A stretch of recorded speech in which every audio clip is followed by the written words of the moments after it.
அப்பா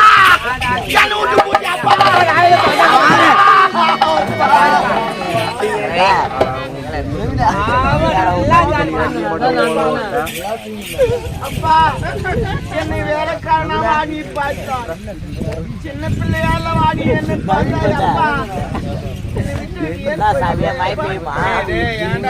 என்ன வாங்கி தரவில்லை சாப்பிட்டாரு எனக்கு 4,000 ரூபாய் ஏற்றி தரேன்னு சொன்னப்பா ஏனப்பா போயிட்டா